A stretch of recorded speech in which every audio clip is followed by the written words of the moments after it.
आज आपको हम डीएलएड 4 सेमेस्टर में करड़ी पहला चैप्टर आपका गणित का करड़ी है। करड़ी संख्या क्या होती है इसके बारे में हम जानेंगे। सर्ट्स करड़ी करड़ी शुरू करने के पहले सबसे पहले आप जानेंगे करड़ी संख्या क्या होता है। करड़ी संख्या क्या होता है? वह संख्याएं जो वर्गमूल ना हो सके, वह संख्याएं जिसका घनमूल ना हो सके, वह संख्याएं जिसका चतुर्थ मूल ना हो सके, वह संख्याएं जिसका पंचमूल ना हो के, जो संख्याएं प्राकृतिक संख्याएं ना हो, जो संख्याएं परम संख्या ना हो, वे सभी संख्याएं आपका करड़ी संख्याएं आएंगी।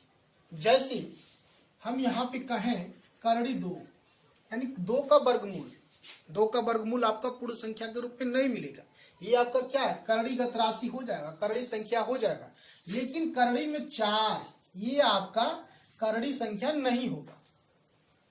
अब हम ये कहें करड़ी में 4 का घनमूल निकालिए 4 to the power cubic root, तो ये क्या हो जाएगा? ये हमारा करड़ीगत राशि है। लेकिन हम ये कहें कि ये क्या करड़ीगत राशि है, लेकिन ये हमारा करड़ीगत राशि नहीं होगा, क्योंकि 27 का घनमूल क्या हो जाएगा? 3 त्रिका 9, 9 त्रिका 27। यानी वह संख्याएं जिसका वर्गमूल ना निकल सके, जिसका घनमूल ना निकल सके, जिसका चतुर्थ मूल ना सीखे, पंचमूल ना निकल सके, उन सभी संख्याओं को अब डॉट डॉट ऐसे चलता रहेगा, उन सभी संख्याओं को हम करड़ी संख्या कहते हैं। अब करड़ी संख्या में हम जानेंगे करड़ी 2 क्या है, कौन संख्या करड़ी संख्या नहीं है, करड़ी संख्या नहीं है, उनके बीच का गुणनखंड करेंगे। जितना बार आपको करना, 2 मूल है कि वर्गमूल है कि घनमूल है कि चतुर्थ मूल है, उतना जोड़ा बनाएंगे। यदि निकल पा रहा है करड़ी से तो आपका करड़ी राशि संख्या नहीं होगा। यदि करड़ी में रह जाता है कुछ भी उसका हिस्सा,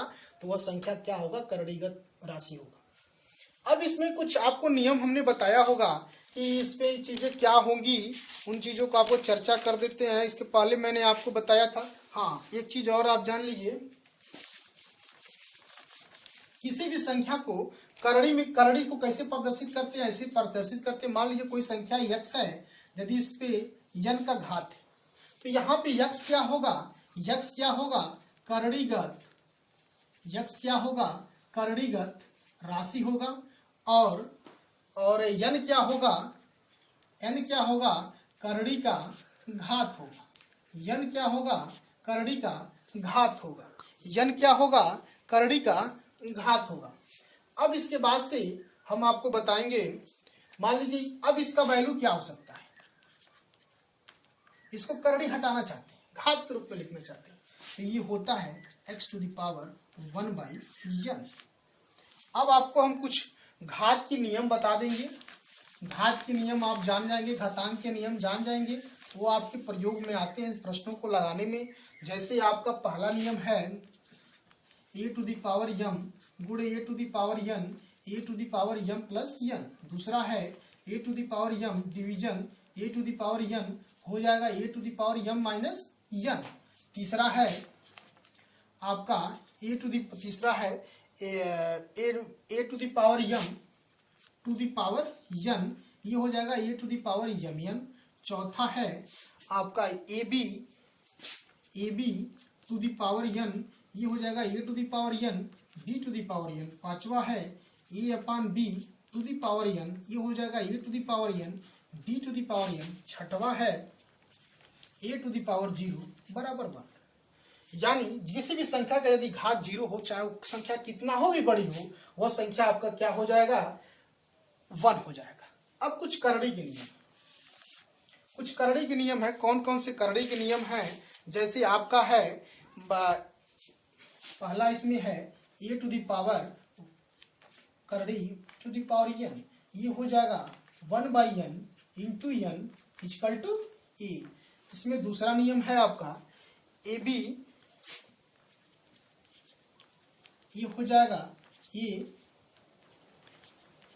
तीसरा नियम इसमें है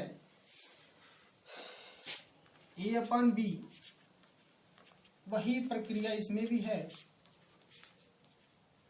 और एक और नियम आपका है इसमें, चौथा है a to the power n to the power m। इसको आप सरल करेंगे तो आएगा a to the power 1/n, फिर आएगा 1/m, ये आएगा a to the power 1/mn।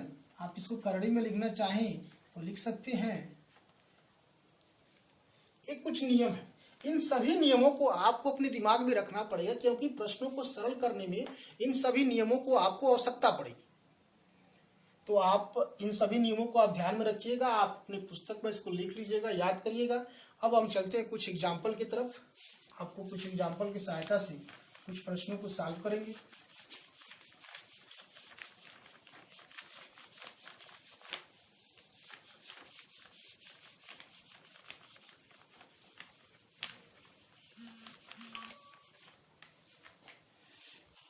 पहला प्रश्न है, इसमें एग्जाम्पल है 243 पे घात 3/5 को सरल कीजिए। अब 243 को जानेंगे, 243 गुणनखंड है किसका। तो 243 गुणनखंड हम देख रहे हैं 3 का, ये हो सकता है 3 3 का 9, 9 3 का 27, 27 3 81, 81 3 243। आप 3 का 5 बार गुणा करेंगे तो 243 आपको मिल जाएगा। तो ये 3 का घात 5 गुणे 3/5, 5 से 5 कैंसिल, 3 पर 3 आ जाएगा क्या 27। एक और एग्जांपल आपका है 0.0032 0.6 को सरल कीजिए। अब इसको सरल करना है, आप देख रहे हैं कि 2 पच्चे 2 टू दी पावर 5 होता है, 2 दूने 4 दूने 8, 8 दूने 16, 16 दूने 32। इसमें दशमलव है तो दो के पहले दशमलव लगा दीजिए, 5 अंक के बाद दशमलव चला जाएगा। जब आपस में गुणा होगा तो ये 0.2 अपान 0.6 हो जाएगा। 0.2 ये हो जाएगा 0.2 पे घात 5 और होल घात है 0.6। अब देखिए, अब इसमें आप कुछ काम कर दीजिए। अब क्या करिए, आप 0.6 को आप लिख सकते हैं 0.26 को क्या लिख सकते हैं 6/10 लिख सकते हैं। 6 में 10 से भाग देंगे तो 0.6 आएगा, यानी हम इसकी जगह पे 6/10 लिख दिया। A to the power mn क्या होता है, a to the power m to the power n, a to the power mn आपस में गुणा हो जाएगा। जब ये आपस में गुणा हो जाएगा तो क्या हो जाएगा 0.25 गुणे 6/10, तो 5 गुना 10, 2 3 6, यानी 0.2 पे घात 3, 0.2 पे घात 3 ये वैल्यू आ जाएगा 0.008। अब इसके बाद आपको बताते हैं एक और प्रश्न आपका है, एग्जाम्पल है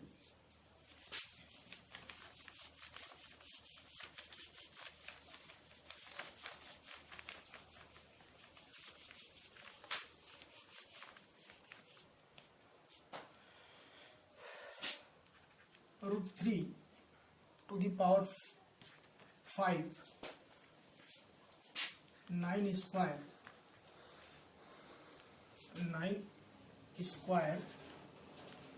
3 to the power n into 3 to root 3 में n की वैल्यू ज्ञात करें। अब वही काम घात हम देख रहे हैं कि यहाँ पे सब में 3 3 है, हम 9 की क्या है उसको हम जैसा क्या करें कि 3 के रूप में चेंज कर दें। तो देखिए हो सकता है 9 का 3 के रूप में, यहाँ पे 3 के ऊपर से करड़ी हटाएंगे तो इस पे घात लगाएंगे तो ये हो जाएगा 1/2, टोटल पे घात है 5 और 9 स्क्वायर है तो 9 किसका वर्ग है 3 का है, यानी 9 की जगह पे हम 3 का वर्ग लिख सकते हैं। टोटल इस पे वर्ग है, यहाँ पे क्या है 3 टू दी पावर ये n है, 3 to the power n into 3 करड़ी में 3। अब ये देखिए क्या हो जाएगा n into 3 to the power 1, ये क्या हो जाएगा 3 टू दी पावर 1/2, करड़ी हटा दिया हमने। अब देख रहे हैं आधार सब सेम है तो घात आपस में क्या हो जाएंगे जुड़ जाएंगे, तो जुड़ जाएंगे तो जोड़ दीजिए। अभी क्या हो जाएगा 3 a to the power m to the power n, a to the power mn 5/2, ये हो जाएगा 3 टू दी पावर 4, ये क्या हो जाएगा 3n प्लस 1 प्लस 1/2। इधर जोड़ेंगे तो क्या हो जाएगा 3 5/2 plus 4 equal to 3 2n plus 1 plus 2 plus 1/2। अब ये हो जाएगा 3 4 दूना 8, 8 5 13, 13/2 बराबर 3 2n प्लस 3/2। दोनों का आधार क्या है समान है तो घात भी क्या होंगे, समान हो जाएंगे। यानी ये हो जाएगा 13/2 बराबर 2n प्लस 3/2, 2 से 2 कैंसिल, ये आपका हो जाएगा 2n प्लस 3 बराबर 13, तो 2n बराबर 13 माइनस 3 बराबर 10, तो n बराबर 5। इस तरह से आप प्रश्नों को लगाएंगे। और आपके पास और आपके एग्जाम्पल दे दें, जैसे एक प्रश्न और है,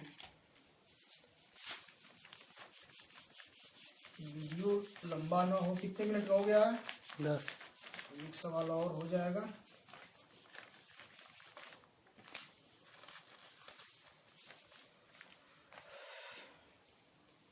प्रश्न है, करड़ी में 2 4 क्यूबिक रूट 6 4 क्या पूछा गया है, को आरोही क्रम में लिखिए, को आरोही क्रम में लिखना है। मोस्ट इंपॉर्टेंट क्वेश्चन अक्सर पूछा जाता है टेट में, किसी भी प्रतियोगी परीक्षाओं में इस प्रकार के प्रश्नों को आपसे पूछा जाता है। अब देखिए, यहाँ पे सबसे पहले जानना है कि इनकी घात कितने कितने हैं। यहाँ पे इनकी घात, इस करड़ी संख्या का घात 3 है, इस करड़ी संख्या का घात 4 है। यहाँ पे नहीं लिखा है तो हम 2 समझते हैं। यानी यहाँ पे इसका घात हमारा क्या है, इस दी गई संख्याओं का घात है 2 3 4। अब 2 3 4 आपका घात है, तो जानना पड़ेगा हमको इसका घात 2 3 4। तो हम क्या करते हैं, इन घातों का क्या करते हैं, लघुत्तम समापवर्त लेते हैं, एलसीएम लेते हैं। तो 2 3 4 का लघुत्तम क्या होगा, इसका एलसीएम आपका हो जाएगा 12। अब प्रयास करिए कि इसको 12 की घात के रूप में लिखने के लिए। तो आप प्रयास करिए, यहाँ पे करड़ी में 2 है, तो 2 पे इसको घात के रूप में लिखेंगे 1/2 हो जाएगा। अब इसको 1/12 की घात में लिखने का प्रयास करिएगा, तब हम आप इसमें तुलना करेंगे कि कौन बड़ा है कौन छोटा है। जब घात समान नहीं होगा तब तक हम तुलना नहीं कर पाएंगे कि कौन इसमें बड़ा है कौन इसमें छोटा है। तो हमने क्या किया, देखिए कुछ लॉजिक लगाएंगे। अब हमने क्या किया, 2 पे, अब बात वैल्यू इतना ही हो, मान इतना ही हो, मान में चेंजिंग नहीं आना चाहिए। यदि मान में चेंजिंग आया तो काम गया। अब देखिए हमने क्या किया, 2 पे लगा दिया 1/12। यानी अब 2 पे कितना घात चढ़ा दें तो इसका मान में कोई परिवर्तन न आए। तो हमने क्या किया, 2 पे घात 6 चढ़ा दिया। देख लीजिए 6 गुणे 1/12 क्या आएगा, 1/2 ही तो आएगा ना।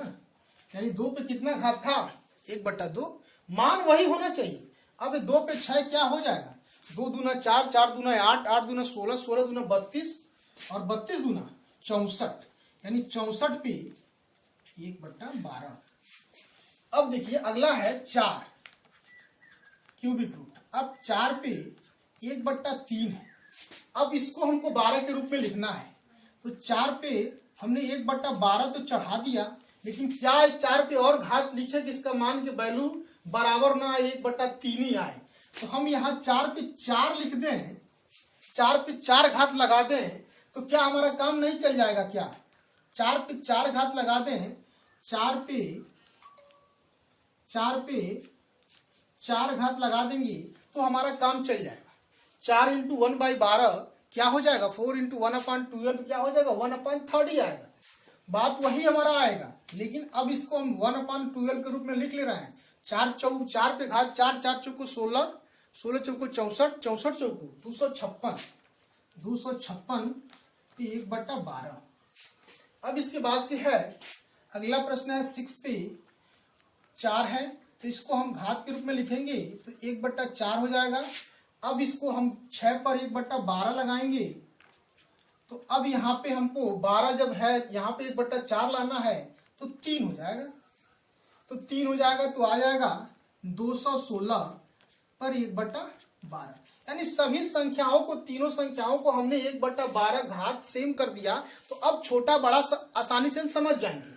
आपको नहीं समझ में आ रहा तो इसको एलसीएम ले लिए। अब एलसीएम में एक एक संख्याओं की घात से आप बारी बारी भाग दीजिए। हमने 2 से भाग दिया 12 में तो भागफल 6 आया, तो 2 पे घात 6 चढ़ा दिया, 2 पे घात 6 चढ़ाया तो इसका मान 64 आया। फिर 3 से भाग दिया 12 में तो भागफल 4 आया, तो 3 पे, तो फिर हमने क्या किया, 4 पे घात हमने क्या किया, 4 पे घात हमने 3, यहाँ पे इसकी घात, इस संख्या का घात 3 है तो भाग दिया तो भागफल 4 आया, तो 4 पे घात 4 चढ़ाया तो 256 हो गया। अब यहाँ 6 है, इसका घात 4 है, तो 4 में 12 से भाग देंगे तो आएगा भागफल 3। तो आप 6 पे क्या चढ़ा देंगे, 3 घात चढ़ा देंगे, तो ये आ जाएगा 216। अब यहाँ से आप संख्याओं को आसानी से बड़ा छोटा बसा सकते हैं। तो इसमें सबसे आरोही क्रम क्या होता है, असेंडिंग ऑर्डर, इंक्रीजिंग ऑर्डर क्या होता है, बढ़ते हुए क्रम में। तो अब यहाँ पे हम देखेंगे सबसे छोटा इसमें कौन है, 64/1/12।